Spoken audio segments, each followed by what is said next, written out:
The Speaker of the House defended the recent decisions made by the legislative branch on certain allocations included in the 2025 national budget. One of them being the controversial zero subsidy for PhilHealth. In relation to this, the House leader gave his assurance the lower house will find a way to ease the burden of PhilHealth members. How? PTV's Mela Lismoras reveals in this report.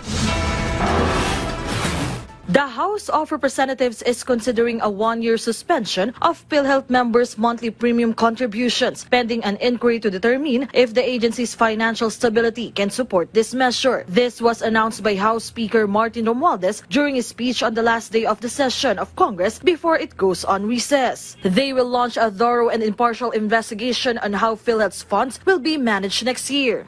If funds remain stable and in surplus, we will recommend a one-year suspension of premium payments for all paying members. This will serve as a form of relief to millions of Filipinos already grappling with inflation and rising prices. The House leader also defended the funding for several government's ayuda programs against critics. Sa mga kontra sa ayuda, handang ipakita ng administrasyong ito kung saan napunta ang bawat sentimong inilaan para rito. Lahat ng programa ito may totoong benepisyaryo, may totoong resibo.